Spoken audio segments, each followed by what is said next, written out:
किसान साथियों नमस्कार। आप सबका हार्दिक स्वागत है अमेजिंग किसान चैनल में। सर्दियों की फसल, जी हाँ, आपने देखा था कि मैंने अपने 2 वर्ष के पौधों की जो हाई डेंसिटी पर हैं उनकी 1 से 3 मई को कटिंग की थी। किसान साथियों, 12 मई को मैं अपने खेत पर गया था। जैसे ही मैंने 3 मई को कटिंग की थी, 4 तारीख की रात को बहुत बारिश हुई थी। उसके बाद मैंने उनमें शुक्रवार को और शनिवार को थोड़ा पानी दिलवाया था ड्रिप से। उसके बाद रविवार को फिर बारिश हुई बहुत। तो किसान साथियों, मैं 12 तारीख को फिर गया था अपने खेत पर और जो मैंने देखा है पहले मैं आपको वो दिखाना चाहता हूँ। उसके बाद मैं उसका विश्लेषण कर आपको थोड़ा बताऊँगा। आइए देखते हैं। पोर्शन है जिसमें हमने हाथ से कलियां हटाई थी, तो सभी कल्ले शुरू हो गए हैं। बड़े वाले पौधे हैं, देखिए कितने अच्छे कल्ले चल रहे हैं। कुछ बड़े भी हो गए, भरपूर मात्रा में कल्ले हैं। किसान साथियों, जब मैंने 3 तारीख को इसकी कटिंग समाप्त की तो 4 तारीख को इसमें बारिश हुई थी यहाँ पर बहुत ज़बरदस्त। और फिर मैंने शुक्रवार को और शनिवार को थोड़ा पानी दिलाया था इनमें। ये जो ड्रिप पड़ी हुई है, देखिए आप, ड्रिप से पानी दिलाया था, ये ड्रिप है। और फिर रविवार की सुबह बहुत ज़बरदस्त बारिश हुई। देखिए अभी भी खेत गीला है, मैंने इसकी ट्रैक्टर से बुहाई भी की थी, रोटावेटर से। और ये देखिए कितने कल्ले हैं। अगर आप इस शाखा को देखेंगे, 1 नीचे है, 2 3 4 5 6 7 और 8। इन 8 में से मैं 1 2 और ये जो है 3 4 रखूँगा, इन 2 को हटा दूँगा। इसी प्रकार ये देखिए, ये वाला जो कल्ला है, 1 2 3 4 5 6 7 8, इन 8 में से मैं 4 4 कल्ले रखूँगा। कितने अच्छे फुटान हुई है इसमें, ये देखिए आप देख रहे होंगे कल्ले।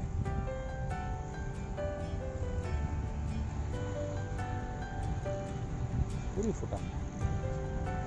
अब ये जो पत्तियां निकल रही हैं इसमें, देखिए पहला जो मैं बार बार कहता हूँ, ये पहला पेयर है, फर्स्ट पेयर है, ये सेकंड पेयर है। और देखिए सेकंड पेयर में ये फूल आना शुरू हो गया। ये देखिए, आप ये ध्यान से देखिए, ये कली निकलेगी इसमें। तो दूसरा, और ये भी देखिए, ये तीसरा भरपूर मात्रा में। ये देखिए पहला और ये दूसरा, ये ललित नहीं है। ये देखिए कितना कल्ले आ रहे हैं भरपूर मात्रा में।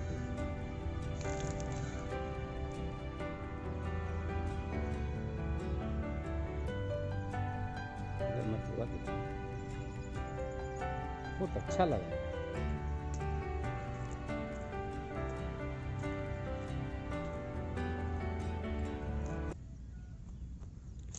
प्रत्येक नोड से लगभग 1 2 3 3 दूनी 6। ये देखिए यहाँ पर 2 2 4 2 6 2 8 2 10 2 12 कल्ले हैं। मुझे इतने कल्ले नहीं चाहिए। ये देखिए, ये मैंने बताया था कि ये देखिए यहाँ से ये खेत आधा है। अगर आप देखेंगे, ये ड्रिप है,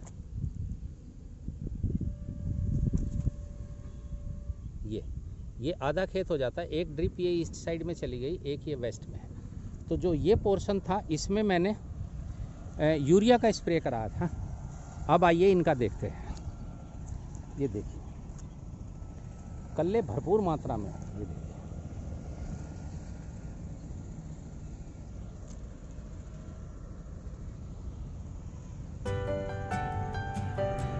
इधर ये L49 है, इसमें कहीं कुछ थोड़ा सा जी विलास भी है। स्ट्रक्चर मजबूत है कि ये ले लेगा थोड़ा वजन। और ये देखो पूरे खेत में बहुत अच्छा।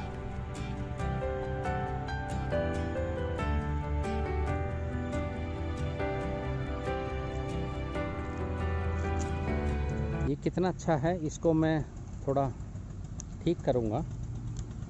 अभी मैं ये कोई भी फल नहीं लेना चाहता। ये श्वेता है, देखिए कितना अच्छा पौधा है।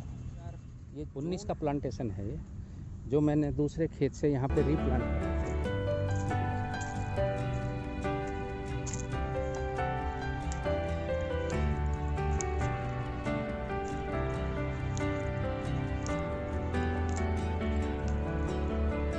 ये वो पोर्शन है जिसमें मैंने यूरिया का स्प्रे कराया था।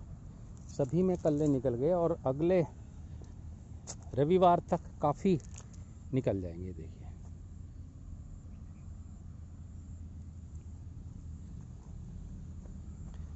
किसान साथियों, अगर हमारे ये नीचे वाले पोर्शन हैं, ये वाले अगर हमारे इनमें कल्ले निकल गए, जो कल्ले चल रहे हैं, इनमें से प्रचुर मात्रा में फ्लावर आई तो मैं इनको हटा दूंगा। ये ऊपर वाले हटा दूंगा। फिर ये ध्यान रखना, दिखाऊंगा आपको करते हुए पूरा। ये देखिए, तो स्ट्रक्चर हमारा ये अधिक से अधिक कितना बड़ा होगा, मतलब 2.5 मीटर से ज़्यादा नहीं होगा और बहुत अच्छा फुटान हुई है इनमें।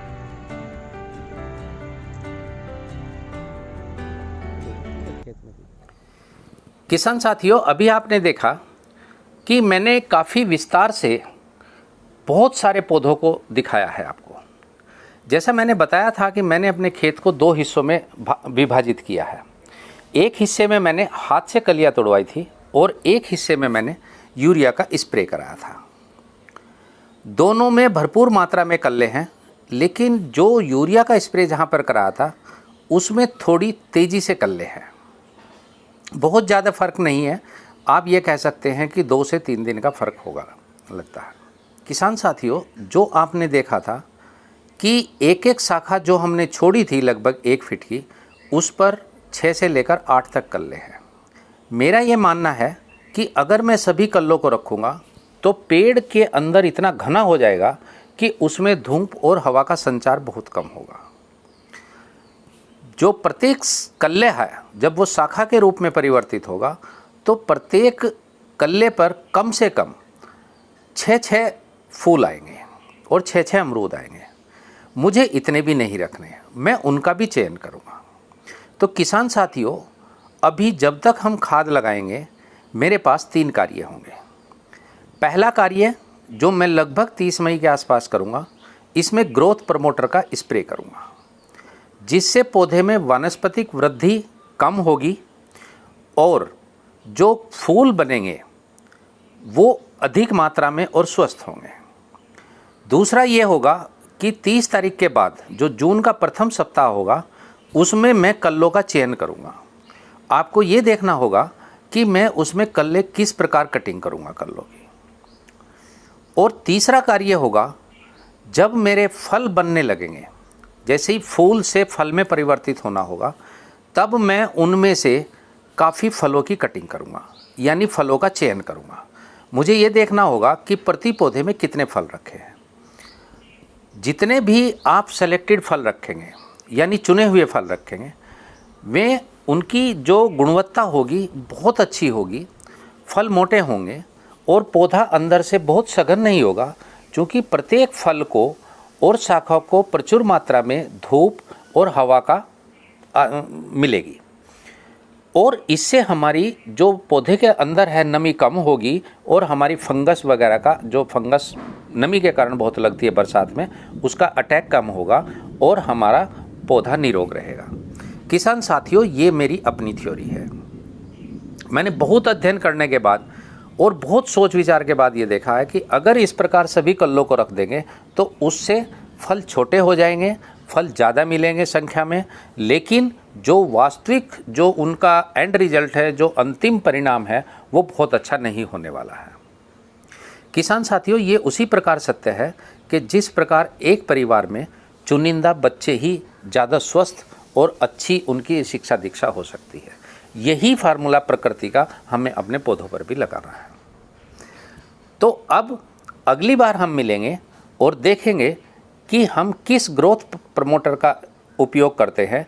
इसके लिए मैंने 2 का चुनाव किया है। आधे खेत में मैं 1 डालूंगा और आधे में मैं एक दूसरे का चुनाव करूंगा, क्योंकि मुझे इस साल इतने प्रयोग करने हैं कि मैंने काफ़ी किसानों को ये कहा है कि आप हाई डेंसिटी यानी 10 बाई 10 फीट पर अपने बाग लगाइए और उसकी देख रेख जैसा मैं कहता हूँ उस प्रकार करिए, आपको फ़ायदा होगा, इससे कम नहीं। वो भी उन किसानों के लिए जो किसान स्वयं खेती करते हैं, जो किसी पर निर्भर नहीं है। तो किसान साथियों, ये थी आज की प्रस्तुति। आप मुझे अवश्य बताएं कि आपको कैसा लगा। अगर आपके मन में भी इससे संबंधित कोई प्रश्न है तो मुझे अवश्य लिखें। अगर आपको कुछ और लगता है कि इससे गलत हो सकता है, वो भी मुझे अवश्य लगे, उस पर भी विचार होगा। इसी के साथ विदा लेता हूँ। धन्यवाद, नमस्कार, जय हिंद, जय भारत, वंदे मातरम।